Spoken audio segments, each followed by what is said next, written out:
Olá, meus irmãos e irmãs, sejam bem-vindos ao canal Vinícius Siqueira. E se você ainda não é inscrito aqui no canal, se inscreva aqui no canal e não esqueça de ativar o sininho das notificações. Todos os dias são postados vídeos abençoados aqui no canal para te abençoar. Vamos a mais uma palavra do Senhor. Um turista falante de inglês ficou maravilhado ao ver as lindas cataratas do Niágara e, emocionado, bebeu um pouco de água fresca que caía do alto. Mas ao ver uma tabuleta de advertência, começou a gritar e a pedir socorro. Foi levado imediatamente ao hospital mais próximo, onde foi internado na sala de emergência. O que acontecera foi que o homem havia lido uma placa com o aviso Poison, cujo significado em sua língua é veneno. Portanto, seu comportamento e sua atitude foram uma reação bastante lógica. Ao chegar ao hospital, o turista começou a gritar: "Bebi um pouco de água das cataratas do Niágara, mas vi uma placa que dizia Poison. Dê-me um antídoto agora mesmo. Creio que o veneno já se espalhou por todo o meu corpo." O médico, ao ouvir estas palavras, começou a rir e logo disse: "Pare com todo esse escândalo e levante-se, senhor. O aviso que o senhor viu não dizia Poison. O que estava escrito era a palavra francesa poisson, com um S a mais que a palavra poison. A palavra poisson em francês significa peixe. Portanto, a placa avisa que a água foi reservada para a proteção dos peixes. O pensamento muda a atitude de uma pessoa. Esse princípio se aplica à vida cristã. Tudo depende do seu pensamento, que é um fator importante capaz de mudar o rumo do seu destino. Mudanças sociais e econômicas só poderão ser superadas por meio de um novo pensamento. Não devemos permitir que nos vençam as enormes ondas das circunstâncias negativas. Pelo contrário, devemos navegar ao ritmo das ondas do caos e das dificuldades para chegarmos ao porto da paz e da prosperidade. Isso se consegue unicamente por um pensamento ativo e afirmativo. Não posso não nos leva a lugar nenhum.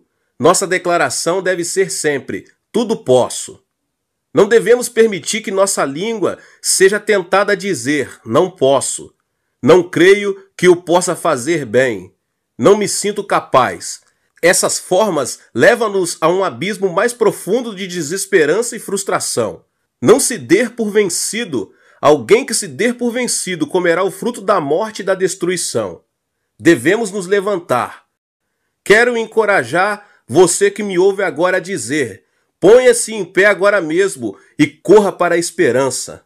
Apresento agora 6 princípios espirituais que permitirão alcançar e experimentar a melhor vida que você já imaginou. O primeiro princípio é o princípio do domínio. Encham e subjugam a terra, dominem sobre os peixes do mar, sobre as aves dos céus e sobre todos os animais que movem pela terra. Gênesis 1, 28. No capítulo 1 de Gênesis, Deus escreveu a razão pela qual criou o homem. Façamos o homem à nossa imagem, conforme a nossa semelhança. Domine ele sobre os peixes do mar, sobre as aves dos céus, sobre os grandes animais de toda a terra e sobre todos os pequenos animais que se movem rente ao chão. Gênesis 1, 26. Deus criou o homem à sua imagem e semelhança e ortogou-lhe autoridade para dominar toda a terra. Ao saber dessa verdade, Satanás tentou o homem para tirar-lhe tal autoridade. O homem caiu em tentação e assim perdeu a imagem e a semelhança divinas e a autoridade para dominar foi destruída pelo mal. Pense na natureza que o homem conseguiu conquistar. Destruiu-a completamente, arruinou ainda sua própria terra. Isso se deve à semente do mal, plantada no momento da desobediência. Todavia, a imagem e semelhança de Deus são restauradas na pessoa que recebe Jesus Cristo como Salvador pessoal. Essa, sim, é uma grande bênção. Assim você e eu, que recebemos Jesus Cristo, fomos transformados para alcançar a plenitude de Cristo ao pregar na cruz o velho homem, no qual foi plantada a semente do mal. Deus tem a autoridade para dominar os transformados, restaurando dessa forma a imagem divina. Portanto, não esqueça de que nós, os cristãos, nunca seremos vencidos nem derrotados, porque a vitória é nossa. A Bíblia diz: portanto, se alguém está em Cristo, é nova criação. As coisas antigas já se passaram, eis que surgiram coisas novas, 2 Coríntios 5,17. Você e eu não somos mais escravos do destino, das circunstâncias e da vida cotidiana. Glória a Deus. Ao contrário, temos autoridade para dominar toda a terra. Dói-me no coração, meus irmãos e irmãs, quando eu vejo alguns cristãos que não usam esse potencial que o próprio Deus lhes deu. Cabe enfatizar que Deus nos deu a bênção para criar, dominar e subjugar. Então, como podemos dominar e subjugar a terra e ser abençoados? Agora eu vou te passar alguns passos. Primeiro passo, você deve ter uma imagem de domínio. Se você deseja dominar as circunstâncias, primeiramente, deve ter uma imagem de domínio. Se mantém uma imagem de inferioridade, de crítica, de fracasso, de pobreza, você nunca poderá contar com a ajuda de Deus. Você já recebeu Jesus Cristo como seu Salvador? Então confesse: fui criado à imagem de Deus em Cristo Jesus. Tenho a bênção e a autoridade para dominar e subjugar. Portanto, tenho êxito em todas as coisas e saúde. Minha alma prospera e tenho vida em abundância. Deus operará segundo a nossa fé. É preciso declarar isso. Em resumo, peço a você que mantenha uma imagem de autoridade sobre o destino e as circunstâncias. Pessoalmente, cada vez que atravesso por uma enxurrada de dificuldades, costumo meditar nesta linda passagem. O Senhor assentou-se soberano sobre o dilúvio. O Senhor reina soberano para sempre. Salmos 29:10. Baseado nessa palavra, trato de restaurar a imagem de autoridade dentro de mim. Da mesma forma que Jesus Cristo é soberano sobre o dilúvio, eu também tenho a vitória e estou acima do dilúvio. Medite nessa promessa e guarde-a. Aproxime-se de Deus com ações de graça, porque todo temor fugirá e você se encherá de fé. Essa graça não foi dada somente a mim, mas também àquele que recebeu Jesus Cristo em seu coração. Comece a declarar: tenho autoridade para dominar meu destino e minhas circunstâncias. Talvez no passado você tenha seguido o destino e o fatalismo. Agora, porém, é você quem possui o domínio e autoridade sobre o diabo, sobre o pecado, sobre as enfermidades e sobre a pobreza, porque a você foi concedida autoridade para dominar. Nascer de novo não implica de maneira nenhuma submeter-se à pobreza e ao desespero. Pelo contrário, nascer de novo implica nascer como conquistador, como vencedor. Em síntese, meus irmãos, a primeira coisa que vocês devem fazer é ter uma imagem que reflita uma atitude firme de domínio. Aleluia! Em segundo lugar, Deus deve ser a prioridade. Se você realmente deseja viver com autoridade e ter domínio sobre qualquer circunstância, a prioridade número 1 de sua vida deve ser Deus. Por quê, meus irmãos? Porque a função de domínio implica exercer a autoridade de Deus. Consequentemente, se a nossa vida não se relaciona com Deus, não poderemos exercer essa autoridade, pois ela nos será tirada. Por esse motivo, Deus nos faz passar por muitas provas antes de nos outorgar o poder para exercermos tal autoridade. Quando Moisés chegou a Cádiz Barneia com o povo de Israel, Deus lhe disse que mandasse os espias observar a terra de Canaã. Por quê? Por acaso Deus não sabia em que condições estava a terra prometida? De forma alguma ele o ignorava. Mas Deus queria provar o coração do seu povo antes de lhe outorgar autoridade para exercer o domínio sobre a terra de Canaã. Foram 12 os espias que observaram a terra durante 40 dias e 40 noites. Entretanto, 10 deles expressaram uma opinião muito negativa e espalharam entre os israelitas um relatório negativo acerca daquela terra. Disseram: a terra para a qual fomos em missão de reconhecimento devora os que nela vivem. Todos os que vimos são de grande estatura. Vimos também os gigantes, os descendentes de Enaque, diante de quem parecíamos gafanhotos, a nós e a eles. Números 13, 32, 33. Ao ouvir estas palavras, todo o povo de Israel clamou durante a noite toda que seria melhor voltar para a terra do Egito. Mas observe como Josué e Caleb apresentaram uma informação completamente diferente da anterior. Somente não sejam rebeldes contra o Senhor e não tenham medo do povo da terra, porque nós a devoraremos como se fosse pão. A proteção deles se foi, mas o Senhor está conosco. Não tenham medo deles. Números 14, 9. Os 10 espias mantinham um coração impuro. Suas motivações estavam distantes de Deus. O Senhor não era prioridade na vida deles. A negatividade dessas pessoas era previsível. No entanto, Josué e Caleb mantinham uma atitude positiva, reflexo de uma vida em que Deus era a prioridade. A esperança deles era óbvia, pois tinham uma atitude positiva, porque conheciam e confiavam no Senhor. Como consequência, os 10 espias morreram no deserto, com o restante do povo de Israel que havia murmurado. Somente Josué e Caleb conseguiram entrar na terra prometida, conquistaram, assim, sua herança e alcançaram o destino que Deus lhe havia preparado. Exerceram a autoridade com o poder que Deus lhe havia dado, por haverem guardado a fé e cultivado uma atitude positiva. Assim como fez Josué e Caleb, Deus prova a nós antes de nos outorgar a autoridade para exercermos o domínio. Isso se assemelha a uma prova de admissão no ensino médio ou a um vestibular para a faculdade. O Senhor submete-nos à prova antes de nos abençoar. Não tenha medo de se submeter a ela, pois sua duração irá até o momento em que você for aprovado satisfatoriamente. Não se esqueça de que é preciso ser aprovado nesse exame. Ninguém que põe a mão no arado e olha para trás é apto para o reino de Deus. Lucas 9:62. Devemos manter uma atitude positiva diante da prova e marchar avante, pensando que à nossa frente temos uma possibilidade ilimitada. Somente assim seremos aprovados nesse exame e conseguiremos uma vida de autoridade para exercer domínio e subjugar todo tipo de circunstância. O princípio número 2 é o princípio da visualização. Moisés então fez uma serpente de bronze e a colocou num poste. Quando alguém era mordido por uma serpente e olhava para a serpente de bronze, permanecia vivo. Números 21, 9. O princípio da visualização é a chave para uma pessoa ser abençoada. Vejamos na Bíblia o que Jesus disse a Nicodemos.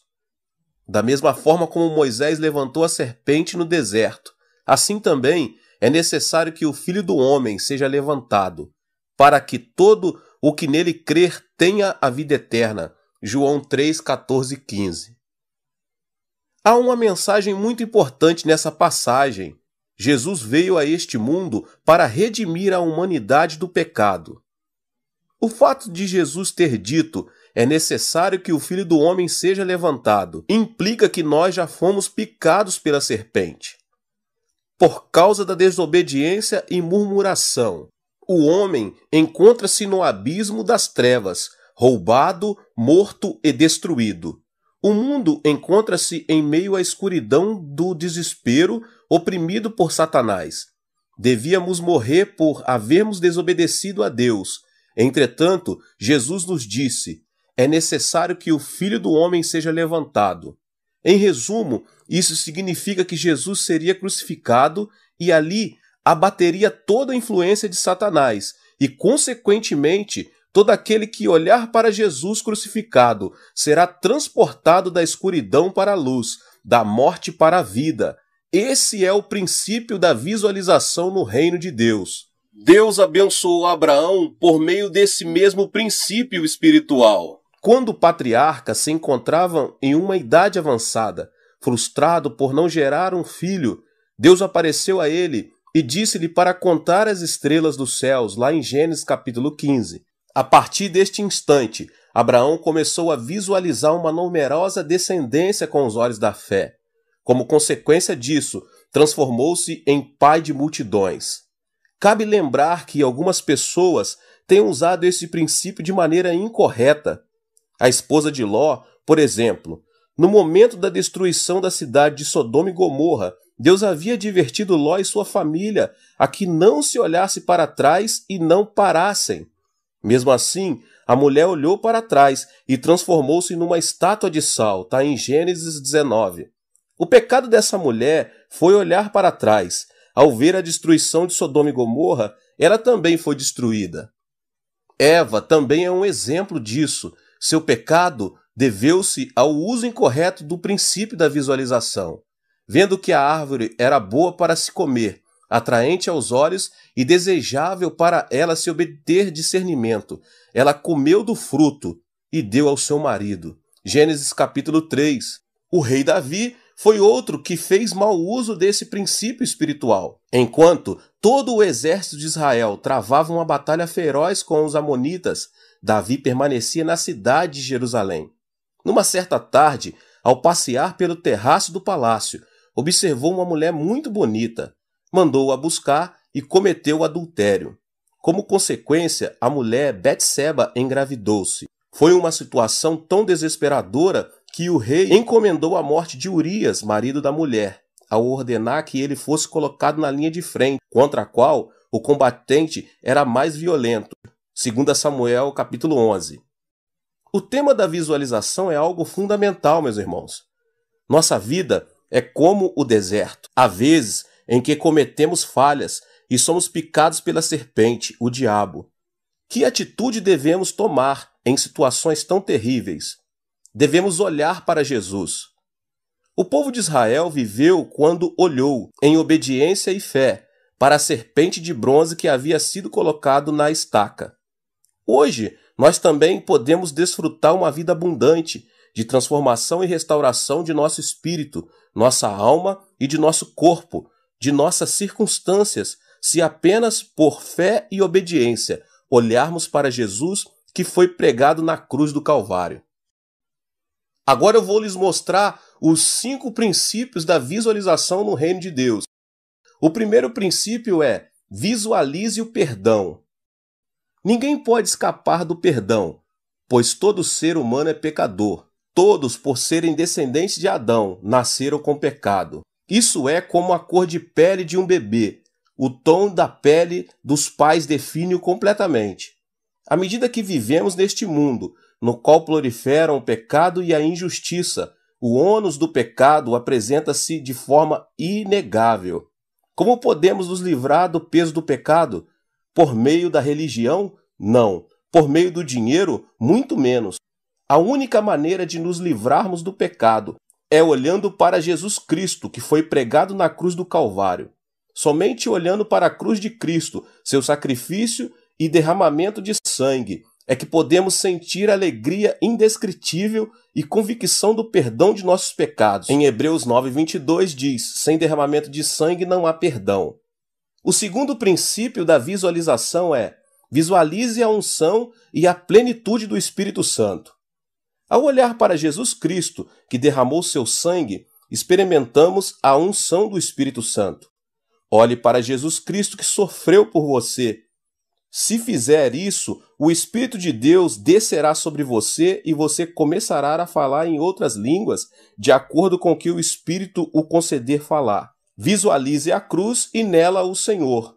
Somente a pessoa redimida pelo sangue de Jesus Cristo receberá a plenitude do Espírito Santo, que agirá e transformará o seu coração, para que ela se torne terra boa e fértil e produza bons frutos a 100, 60 e 30 por 1, conforme diz a palavra de Deus. Você deve beber da água da vida do Espírito Santo que provém de Jesus. A plenitude do Espírito Santo encherá seu espírito, sua família e tudo o que cerca sua vida até o ponto em que todo problema, toda preocupação, toda ansiedade estarão submersos no poder do Espírito Santo. O terceiro princípio da visualização do reino de Deus: visualize a saúde. Antes de ser crucificado, Jesus recebeu 39 chibatadas, de acordo com a tradição. Sua pele foi rasgada, seu corpo todo ficou manchado de sangue. Por que motivo ele teve de sofrer de maneira tão dolorosa? A Bíblia responde essa pergunta da seguinte forma, em 1 Pedro 2,24. Por suas feridas vocês foram curados. Jesus sofreu tudo isso com o propósito de nos dar saúde. Portanto, qualquer tipo de enfermidade mental, física, pode ser curada se for observada com fé a obra de Jesus Cristo, que foi ferido por nossas enfermidades, e pelas suas feridas fomos curados, Isaías 53. O quarto ponto é: visualize a sua prosperidade. Jesus morreu na cruz para desfazer também os espíritos e as ervas daninhas de nossa vida. O Senhor viveu em meio à pobreza, começou a vida numa manjedoura. Até o momento de sua morte não teve onde reclinar a cabeça. Qual a razão de o Filho de Deus ter vivido na pobreza? A Bíblia nos explica claramente: pois vocês conhecem a graça de nosso Senhor Jesus Cristo, que sendo rico, se fez pobre por amor de vocês, para que por meio de sua pobreza vocês se tornassem ricos. 2 Coríntios 8:9. Nenhum pai vai querer que seu filho viva no meio da pobreza e da miséria. Mas ainda, uma das razões por que os pais trabalham duro é o desejo de dar a seus filhos melhor qualidade de vida, como parte de sua herança. A Bíblia também afirma isso e ensina da seguinte maneira: Cristo nos redimiu da maldição da lei quando se tornou maldição em nosso lugar, pois está escrito: maldito todo aquele que for pendurado no madeiro. Isso para que em Cristo a bênção de Abraão chegasse também aos gentios, para que recebêssemos a promessa do Espírito Santo mediante a fé. Gálatas 3, 13 e 14. A bênção da prosperidade do espírito, da alma e do corpo é uma graça básica e essencial que recebemos ao crermos em Jesus Cristo. O quinto e último ponto dos 5 princípios da visualização no reino de Deus é: visualize a esperança no reino dos céus. O homem é um peregrino. Nenhum ser humano pode viver nessa terra eternamente. A Bíblia declara que é a sua vida? Vocês são como a neblina que aparece por um pouco de tempo e depois se dissipa. Tiago 4,14. Isso significa que chegará um momento em que teremos de deixar nosso corpo. Haverá quem receba a vida eterna e quem receba a condenação eterna. O que faz a diferença? A fé em Cristo Jesus. Aqueles que tiverem recebido Jesus como seu Senhor e Salvador pessoal receberão a vida eterna, e aqueles que tiverem recusado receber Jesus serão condenados ao castigo eterno. Todos os que tiverem crido em Jesus terão a vida eterna, serão ressuscitados no dia da segunda vinda de Cristo e viverão com o Rei dos Reis eternamente. A razão porque Deus redime o nosso espírito, abençoa a obra de nossas mãos e sara o nosso corpo, deve-se ao desejo de permitirmos usufruir a expectativa de vida do reino de Deus. Portanto, não desanime por causa das adversidades que a vida lhe apresenta. Devemos manter a esperança no reino dos céus. Quem mantém o olhar no reino dos céus nunca submergirá no abismo da ansiedade e do fracasso. Ao contrário, sua vida se caracterizará por alegria e ações de graça, pois guardará em seu coração o desejo. O princípio número 3 é o princípio da semeadura e da colheita. Outra ainda caiu em boa terra, deu boa colheita a 100, 60 e 30 por 1. Mateus 13, 8. É interessante observar que certos desertos foram transformados em terra fértil, por haver um rio próximo, e agora se tornaram locais habitáveis por qualquer organismo vivo. Não é por acaso que a origem e a expansão das civilizações antigas tenham ocorrido em lugares com rios. Por exemplo, a China antiga teve início na bacia dos rios Mekong e Salween. A Índia nos rios Indo e Ganges. A civilização mesopotâmia entre os rios Tigre e Eufrates. O Egito no Nilo. No espírito de cada pessoa que recebeu Jesus Cristo no coração, flui a água viva do rio de Deus. Quem crê em mim, como diz a Escritura, do seu interior fluirão rios de águas vivas. Em cada pessoa que creu em Deus correrão rios de águas vivas, e isso lhe permitirá usufruir a graça abundante. Contudo, há uma questão muito importante. Por mais que tenhamos terra fértil à nossa disposição, se não semearmos, tampouco colheremos. Se desejarmos experimentar o poder de Deus, devemos plantar sementes de fé. Um grande incêndio havia destruído praticamente toda a cidade de Chicago. Os jornalistas e repórteres haviam corrido para transmitir todo o acontecimento.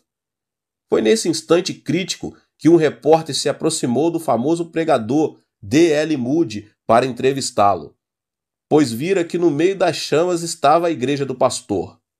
Pastor Moody, o Senhor tem pregado durante toda a sua vida que Deus é onipotente e que nada é impossível para ele. Minha pergunta é: por que Deus deixou que sua igreja fosse incendiada? Sorrindo, Moody respondeu: é que eu pedi a Deus uma igreja maior. E eis aqui a resposta dele. Do ponto de vista financeiro, era muito mais caro demolirmos todo o templo e fazermos outra construção. Agora só precisamos construir uma nova. Ao ouvir a resposta, os repórteres ficaram sem palavras. Moody estava de pijama, pois o incêndio havia acontecido durante a madrugada. O repórter, impaciente, animou-se a perguntar: Pastor, então quer dizer que o Senhor tem dinheiro suficiente para construir um novo templo? Moody respondeu mostrando-lhe sua Bíblia. Eu saí sem cheque e sem dinheiro nos bolsos, mas tenho nas mãos a melhor caixa forte, aquela que nunca fica sem recursos.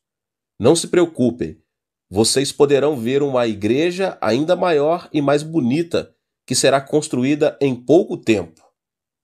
Logo depois do incidente, Moody cruzou o Oceano Atlântico para realizar grandes cruzadas evangelísticas na Inglaterra, que produziram um terremoto espiritual naquela nação.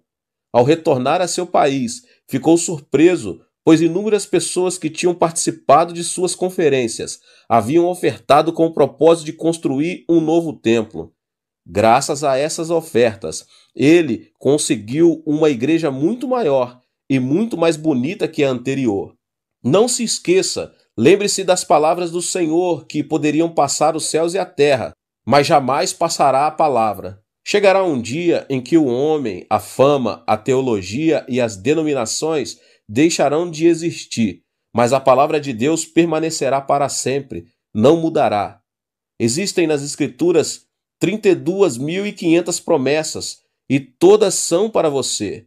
Não existe nenhum privilégio. Todos têm direito a receber a bênção dessas promessas. Certo dia, enquanto eu ministrava na Europa, um grupo de pessoas se aproximou de mim e disse: Dr. Cho, cremos que o Senhor opera milagres, que Deus ungiu de uma maneira muito especial. Lamento dizer que vocês não têm razão. Os 66 livros da Bíblia não foram dados somente a mim, mas a todos. Portanto, somente quem creu e praticou a palavra, sem duvidar, contará com o poder para ver como os milagres acompanham sua vida. Muitos cristãos hoje não têm a experiência do milagre porque não praticam a palavra. Assim, o problema não está na palavra, mas no coração do homem. A diferença do fruto está na condição da terra, que é o coração do homem. Em Mateus, no capítulo 13, o Senhor Jesus relata a parábola do semeador. Lembre que a terra, o lugar, é o coração do homem. O Senhor nos fala do caminho, do terreno pedregoso, dos espinhos e da boa terra e os comparou. Não se encontrou nenhum fruto nos 3 primeiros casos. Só a semente semeada em terra boa produziu a 100 por 1.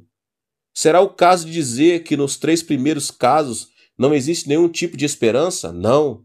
A questão está em lavrá-la e trabalhá-la para que se converta em terra fértil. Agora, a semente que caiu à beira do caminho.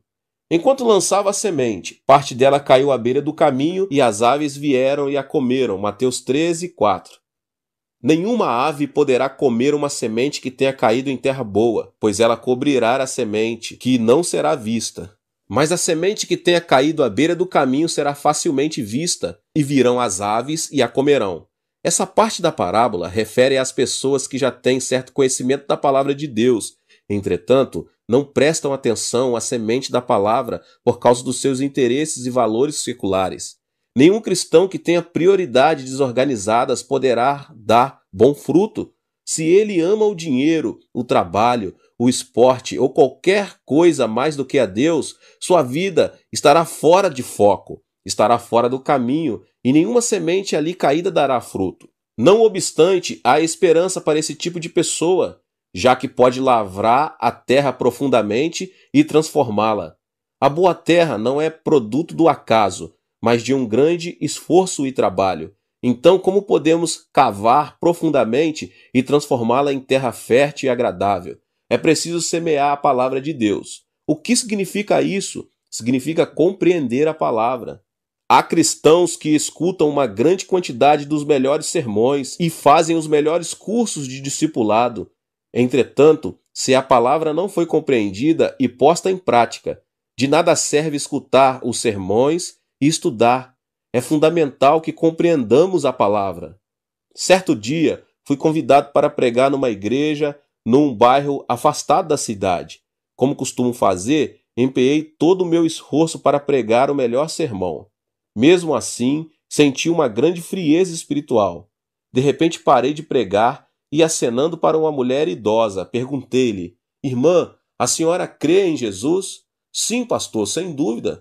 Ela retrucou com tanta segurança que sua resposta me deixou sem palavras por um momento. Mas insisti: "A senhora está segura de que viverá no reino de Deus eternamente?" "Ah, não sei. Como vou saber?" Sua resposta chamou muito a minha atenção. É alarmante saber que muitos cristãos que confessam haver aceitado a Jesus não têm a segurança da vida eterna e do reino dos céus. Não importa quantos anos tenham de igreja, o primordial é que se realmente a semente da salvação foi plantada no fundo do seu coração. Contudo, aos que receberam, aos que creram em seu nome, deu-lhes o direito de se tornarem filhos de Deus. João 1,12. Saber a palavra não é suficiente, é preciso compreendê-la e crer nela. Esse é o processo de plantar a semente da salvação. A lei da natureza nos ensina que o que é semeado será colhido no momento oportuno. Portanto, se temos semeado a semente da salvação, devemos crer que colheremos o fruto da salvação. Se semeamos a semente da saúde em oração, colheremos o fruto da saúde. Para semear a semente, é necessário primeiro meditar na palavra e, em segundo lugar, uma vida de louvor e adoração. Em terceiro lugar, é também muito importante o estudo da palavra de Deus. Por meio de todo um processo na vida cristã, a pessoa conseguirá compreender a palavra e, dessa forma, colherá bom fruto da semente que plantou. É preciso obedecer à palavra. Uma vez compreendida a palavra, é importante dar o segundo passo, que consiste em obedecer a ela. A fé virá unicamente pelo canal da obediência. Por essa razão, a Bíblia diz: assim como o corpo sem espírito está morto, também a fé sem obras está morta. Tiago 2,26. Você sofre de alguma enfermidade? Medite na palavra que diz: por suas pisaduras fomos curados. Aceite o fato de que Jesus sofreu para que você receba saúde. Obedeça a palavra, pense e trabalhe como uma pessoa sã. Se você o fizer, Deus fará resplandecer saúde e sarará sua enfermidade. Lamentavelmente, meus irmãos, há muita gente que afirma: abençoa-me primeiro e obedecerei ao Senhor. Sara-me primeiro e seguirei o Senhor. Isso é como colocar uma locomotiva atrás dos vagões. A obediência precede a fé. A Bíblia nos ensina: a obediência é melhor do que o sacrifício e a submissão é melhor do que a gordura de carneiros. Portanto, não demore muito para obedecer à palavra de Deus, à medida que o Espírito Santo a revele a você. Esse é um método para fazer crescer o fruto da semente da palavra de Deus. Agora é preciso esperar com fé. A fé não deve ser confundida com emoção, pois ela está baseada na palavra de Deus. Por isso, ainda que nossos olhos não vejam, nossas mãos não toquem, nem nossos ouvidos ouçam coisa alguma, devemos nos firmar na palavra de Deus. De nada serve clamar: sim, eu creio, se nossa fé não está baseada na palavra. Pedro conseguiu andar sobre as águas porque creu na palavra de Jesus e dependeu somente dela, mas ao ver as ondas começou a se afogar. Se você compreendeu e obedeceu a palavra, creia que será feito e não tenha dúvida em seu coração. Será que isso é certo? Você nunca deve dar espaço ao temor e à dúvida. A respeito disso, tenho um caso interessante para contar. Quando menino, meu sonho era ser fazendeiro, e por impulso, um dia plantei uma batata no quintal de minha casa. Colocava água todos os dias para que crescesse rapidamente. Em minha ansiedade, passado alguns dias, cavei a terra para ver quanto havia crescido, mas para minha desilusão, não vi fruto nenhum. A questão era esperar até o outono, o tempo da colheita. Mas eu não era paciente o suficiente para esperar tanto tempo, pois naquela idade, esperar alguns dias parecia uma eternidade. A paciência é algo fundamental, não somente para os agricultores, como também para os cristãos. Devemos esperar com paciência e pela fé, até que a promessa seja cumprida. Nossos dias não serão somente de felicidade. Haverá momentos de tristeza e dor, mas lembre-se, para que a colheita seja boa e frutífera, deve haver dias de sol, de vento e de chuva. A vida cristã também é assim, nem sempre vai tudo bem para nós. Há dias de tempestade em que surgem problemas no trabalho e na família ou individuais, ao sofrer alguma enfermidade.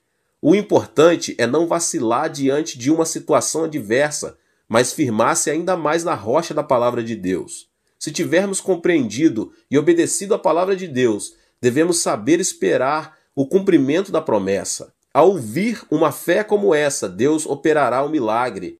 É preciso confessar com a boca. Enquanto esperamos o fruto da palavra, é fundamental confessar com a boca pela fé.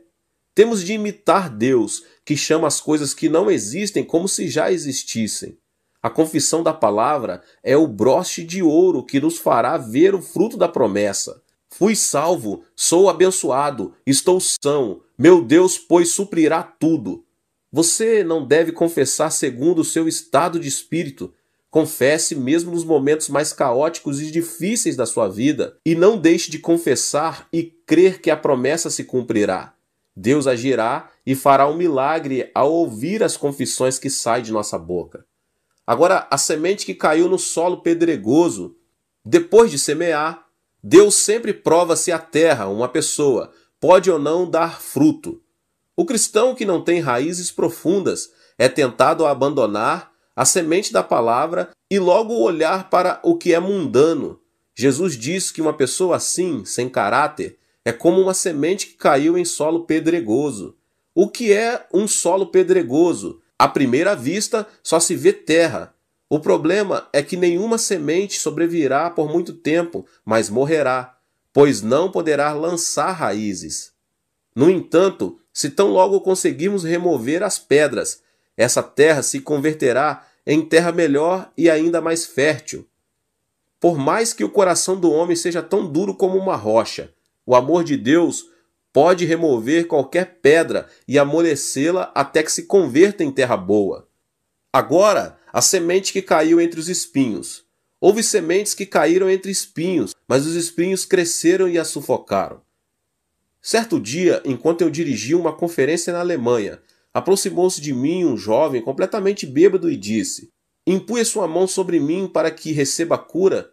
Eu só pude dizer: "Sou um pregador, não um mágico, para fazer desaparecer sua enfermidade." Notei que o desejo do coração dele não era conhecer ou crer em Deus, mas só receber a cura para o seu corpo.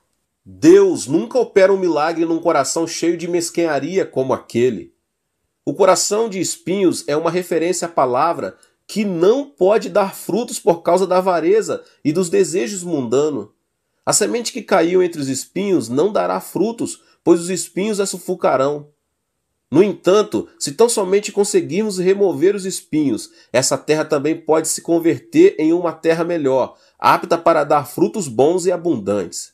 Em que condição está o seu coração? É a minha pergunta para vocês. Em alguma das terras mencionadas? Se for assim, não desanime, pois há possibilidade de se converter em uma terra boa. O coração que se exalta poderá ser perfurado pela espada da palavra, e o que estava frio pode ser aquecido pelo fogo do Espírito Santo. Portanto, meus irmãos, não desanimem. Seus corações podem se converter em terra melhor. Plante a palavra no seu coração, de Gênesis a Apocalipse. Converta-se em praticante da palavra e você se surpreenderá ao ver os frutos da bênção que Deus mesmo fará crescer na vida de cada um. O quarto princípio é o princípio de dar e receber. Deem e lhes será dado. Uma boa medida, calcada, sacudida e transbordante será dada a vocês. Pois a medida que usarem também será usada para medir vocês. Lucas 6,38. A razão de muitos cristãos terem falta de alegria e motivação deve-se à escassez da vitalidade com relação à fé.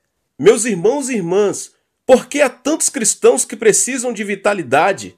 Respondo à minha própria pergunta dizendo que isso se deve ao fato de os cristãos estarem acostumados a receber, não a dar. A plenitude e a unção da graça do Espírito Santo são dadas às pessoas que sabem beneficiar os outros. Nosso coração se enche da alegria do Espírito Santo à medida que pomos em ação esse princípio espiritual e nos convertemos em canais de bênção para os outros.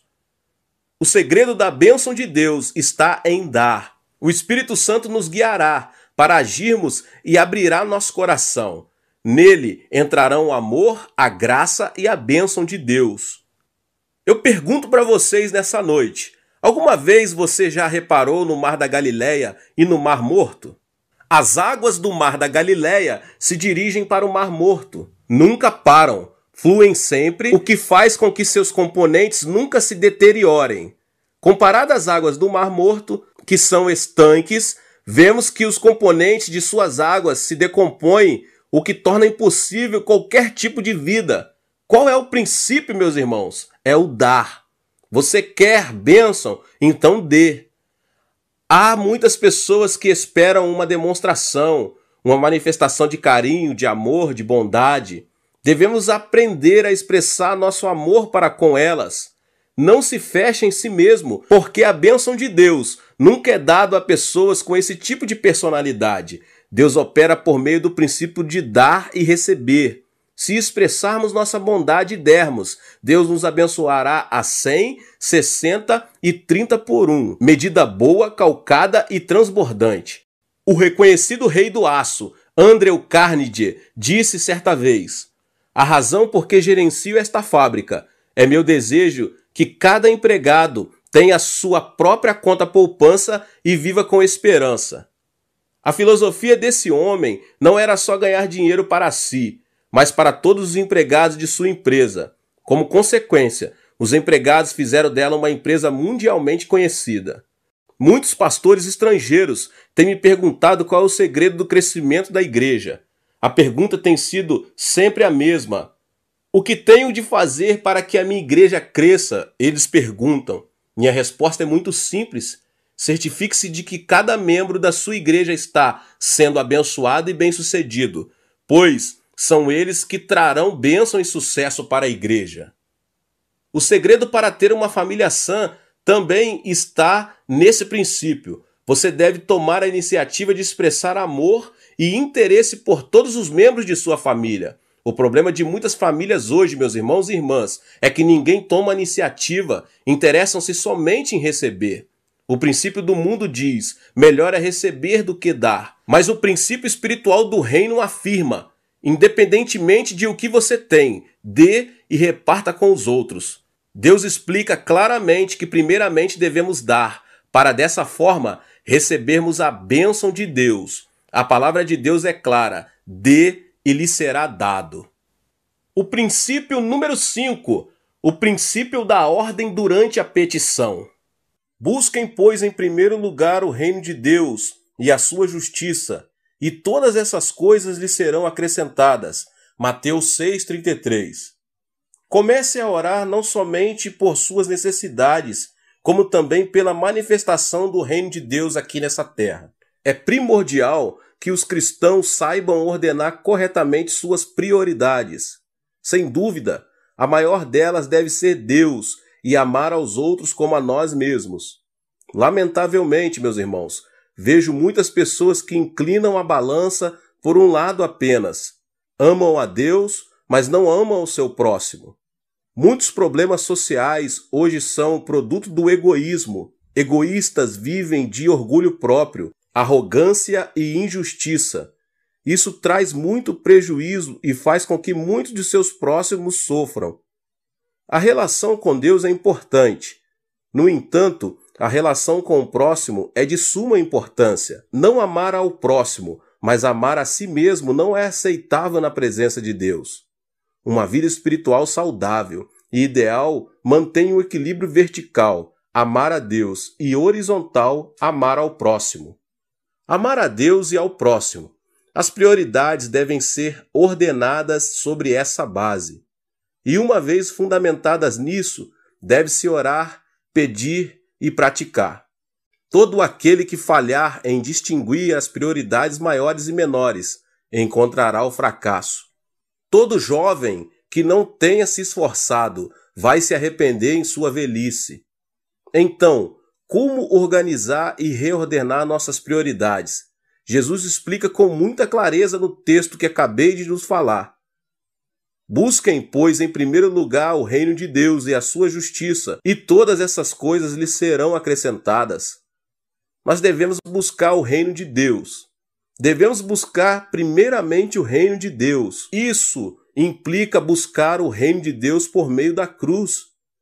O exército desse reino é composto por almas salvas de seus pecados pelo sangue de Jesus. Nenhum cristão participante desse grande exército guarda sua esperança e seu propósito aqui na terra, mas no reino de Deus, que permanece para sempre.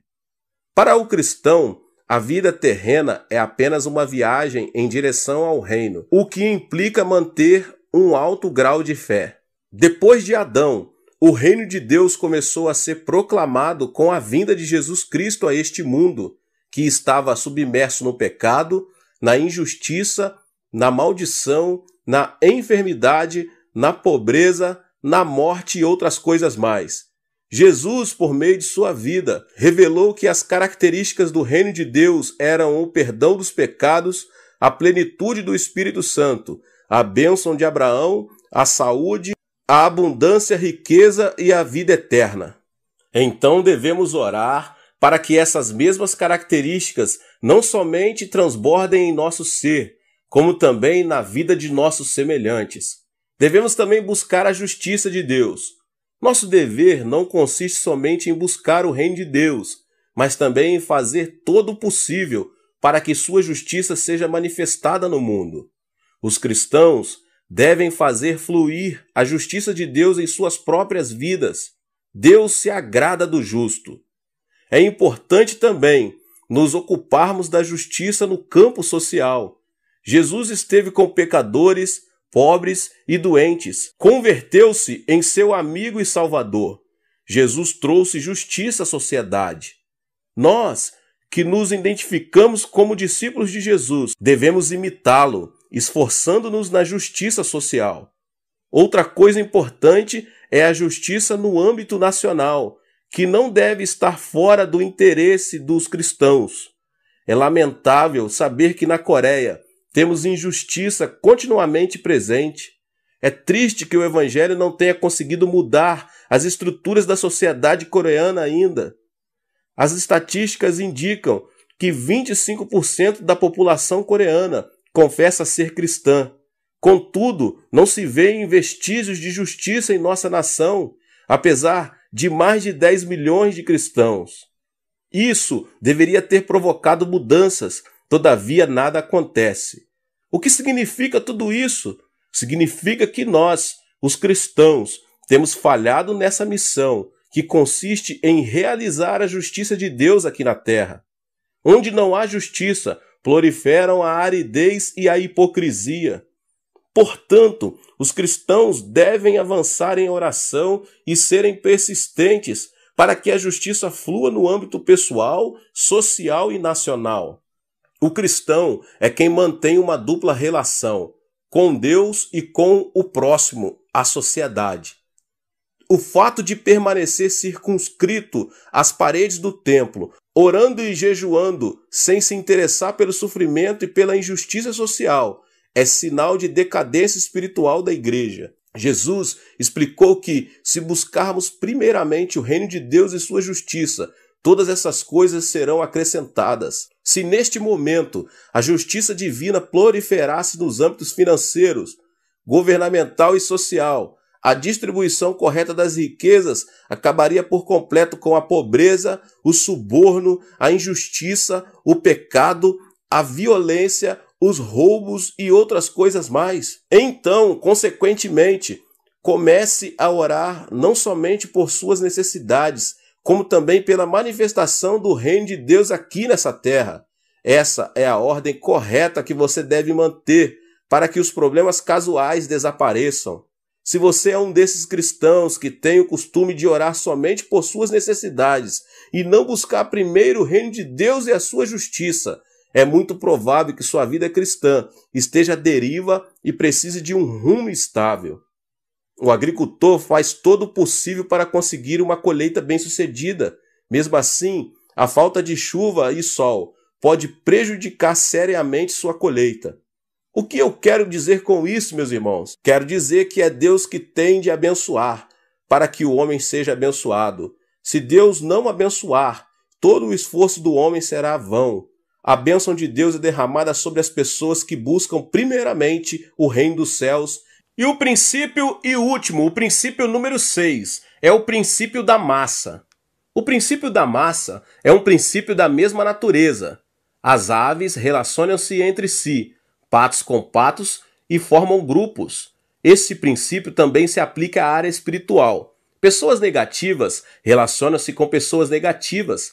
As positivas sentem-se mais à vontade com gente que tem a mesma percepção. Pessoas criativas querem estar ao lado de quem ama a criatividade, cada um segundo a sua espécie. O evangelista Marcos, no capítulo 5, narra como a filha de Jairo foi curada dramaticamente por Jesus. Certo dia, enquanto Jesus pregava a uma grande multidão à beira do mar, veio a seu encontro um homem chamado Jairo, dirigente da sinagoga, pedindo-lhe que curasse sua filha, que estava gravemente enferma. Enquanto se dirigiam para a casa onde estava a menina doente, chegaram alguns servos da casa e disseram: "Sua filha morreu. Não precisa mais incomodar o mestre." Contudo, Jesus encorajou Jairo, dizendo: "Não tenha medo, tão somente creia." E seguiu seu caminho. Como era de esperar, havia um grande alvoroço na casa por causa da morte da menina. Ao notar isso, Jesus disse: "Por que todo esse alvoroço e lamento? A criança não está morta, mas dorme." Em Marcos 5:39. Ao ouvir essas palavras, as pessoas começaram a rir de Jesus. Ele, porém, mandou que todos saíssem, com exceção de alguns íntimos. Entrou onde estava a menina e realizou o milagre. Podemos notar aqui que Jesus usou o princípio da massa para curar a menina. O Senhor deixou junto de si apenas os que tinham fé. Nossa vida depende de pessoas com as quais nos relacionamos e mantemos comunhão permanente. Se você se reúne e tem comunhão com pessoas de fé, você se converterá numa pessoa de fé. Se sua comunhão é com gente positiva, você será alguém positivo. Esse princípio aplica-se também com a relação à bênção de Deus. Se deseja receber a bênção de Deus, você deve ter comunhão com gente abençoada. O poder de Deus é o mesmo ontem, hoje e pelos séculos dos séculos. A luz de Deus, porém, não se manifesta a pessoas incrédulas, somente a homens e mulheres de fé. Jesus não realizou milagres em Nazaré, sua própria terra. Mas por quê? A Bíblia tem a seguinte explicação: ele não realizou muitos milagres ali por causa da incredulidade deles. Mateus 13:58. Jesus nunca faz milagres diante das pessoas que não creem em seu poder. Meus irmãos e irmãs, observem ao redor de vocês. Quem está rodeando vocês? Há muita gente negativa, pessimista, que vive se queixando de tudo e critica a todos? Digo isso porque num lugar assim é muito difícil fluírem a graça e os milagres do Senhor. Entretanto, se você está rodeado de pessoas de fé, então pode ficar tranquilo, porque o milagre será seu. A bênção de Deus é dada às pessoas que guardam uma fé positiva e criativa no coração. Portanto, se você deseja receber a bênção de Deus, certifique-se de pessoas positivas, que têm fé, que conservam a esperança. Glória a Deus! Que Deus abençoe a sua vida, você que ouviu essa palavra. E talvez você chegou aqui pela primeira vez. Convido você a se inscrever aqui no canal, ativar o sininho das notificações para você não perder nenhum vídeo que é postado aqui nesse canal, tá bom? Que Deus continue te abençoando cada vez mais, em o nome de Jesus.